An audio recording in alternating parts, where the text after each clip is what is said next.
Sardar Patel, the CEO of United India. 1947 में देश तो बन गया, तिरंगा तो फहरा दिया, लेकिन नक्शा अधूरा था। 565 रियासतें थी।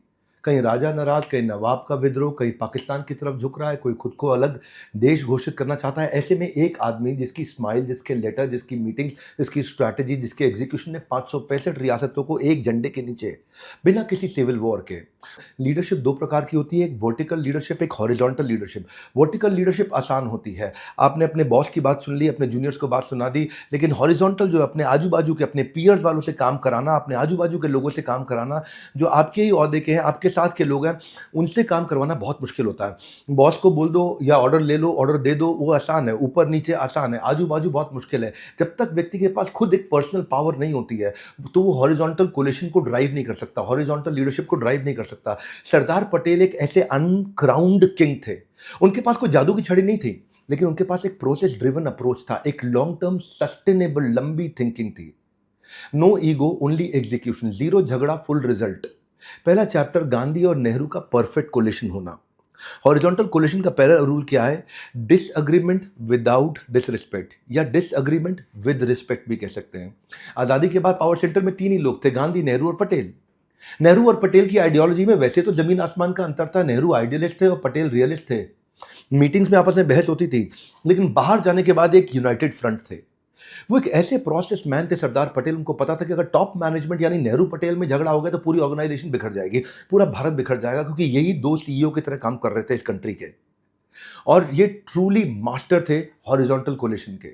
दूसरा चैप्टर, 565 प्रिंसली रियासतों का इंटीग्रेशन। 15 अगस्त 1947 इंडिपेंडेंस मिल गया, लेकिन अब ये ब्रिटिश इंडिया था, और ब्रिटिश इंडिया में ब्रिटिश सरकार ने क्या बोला? स्टेट्स फ्री हैं, इंडिया को ज्वाइन करें, पाकिस्तान को ज्वाइन करें, या अपने इंडिपेंडेंट अलग देश बना ले। इमेजिन कीजिए 565 अलग अलग लोगों को इकट्ठे करना, एक सीईओ, कोई किंग, कोई नवाब, कोई, उनको सबको कन्विंस करके उनकी अपनी कंपनी बंद करा करके उनको बड़ी कंपनी इंडिया के अंदर मर्ज करा देना, ऐसा मर्जर एक्विजिशन हो जाना। और बदले में क्या मिलेगा? सरदार पटेल को कोई पावर थोड़ी मिल रही थी, छोटी पेंशन ही तो मिल रही थी, लेकिन ये दुनिया का सबसे मुश्किल सेल्स पिच था कि बिना गोली चलाए, बिना धमकाए, बिना कुछ किए, बिना डिप्लोमेटिक प्रेशर के, बड़े प्रेम से समझा करके, लॉन्ग टर्म बेनिफिट दिखा के, विन विन सिचुएशन क्रिएट करके, रिस्पेक्ट के साथ में हॉरिजॉन्टल अपने आजू बाजू वालों से काम कराना, उनको सीईओ ऑफ यूनाइटेड इंडिया इसीलिए बोला जाता है।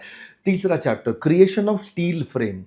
ऑल इंडिया सर्विसेज, जो इंडियन सिविल सर्विसेज हुआ करती थी, जो ब्रिटेन के अंदर लोग सीख करके आए थे, तो नेहरू जी और बाकी नेताओं को था कि यार ये ऑफिसर्स ब्रिटिश के एजेंट हो सकते हैं, क्योंकि ये वहाँ पढ़ के आए हैं। लेकिन सरदार पटेल ने अपने टैलेंट को ख़राब नहीं होने दिया। एक स्ट्रैटेजिक थिंकर थे, अपनी पार्टी के लोगों को उन्होंने समझाया और उनके आईसीएस को आईएएस बना दिया, आईपीएस बना दिया, आईएफएस बना दिया, और उन्हीं लोगों को और सर्विसेज देकर के और एक्सपेंशन क्रिएट किया। इतना ही नहीं, चौथा चैप्टर है कि इकोनॉमिक विजनरी भी थे। काफ़ी जगह हमने देखा कि पॉलिटिक्स के अलावा बिजनेस में भी उनका विजन कमाल का था।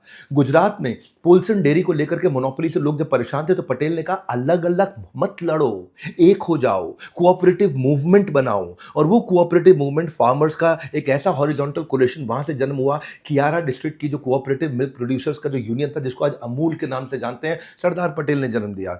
सरदार पटेल केवल एक पॉलिटिशियन नहीं थे, वो एक अल्टीमेट ऐसे प्रोसेस मैन, ऐसे एग्जीक्यूशन के एक्सपर्ट, ऐसे व्यक्ति जो आजू बाजू के लोगों से हॉरिजॉन्टल कोलिशन पे काम करा सकते थे, और लॉन्ग टर्म कॉन्ट्रैक्ट्स, अलग अलग विचारधाराओं के साथ, अलग अलग ईगोज के साथ, अलग अलग पावर सेंटर्स के साथ। सरदार पटेल ने, उनके पास ना प्राइम मिनिस्टर की कुर्सी थी, ना ग्लैमर के भूखे थे, ना उनके पास किसी चीज का रिमोट कंट्रोल, लेकिन जीरो ईगो और 100% एग्जीक्यूशन, सबको साथ लेकर के चलना। अगर आप लीडर हो, एंटरप्रेन्योर हो या मैनेजर हो, सब अपनी कंपनी में वर्टिकल लीडरशिप तो कर लेंगे, वर्टिकल कोलिशन तो कर लेंगे, ऊपर वाले के साथ नीचे वाले के साथ काम कर लेते हैं, नीचे वाले को सैलरी दे देते हो, बात मान जाता है आपकी। लेकिन जो हॉरिजॉन्टल होती है, जो आपके वेंडर्स, पार्टनर्स या को-फाउंडर्स होते हैं, जो आपके बाकी के डायरेक्टर्स या सीनियर लीडर्स होते हैं, उनके अगर ईगो और इंटरेस्ट को साथ में जोड़ करके एक यूनाइटेड प्रॉफिट मेकिंग मशीन बनाए सरदार पटेल की तरह, सबको जोड़ के रख सके। अगर आप भी अपनी कोर टीम को हॉरिजॉन्टल कोलिशन और यूनिटी को सरदार पटेल के इस मॉडल के साथ सीखना और सिखाना चाहते हैं, तो अपने को-फाउंडर्स को, अपने बिजनेस पार्टनर्स को ये वीडियो को शेयर करिए कि हॉरिजॉन्टल कोलिशन, आजू बाजू वाले से काम कराना मुश्किल है, वो काम सरदार पटेल ने करके दिखाया, जो लगभग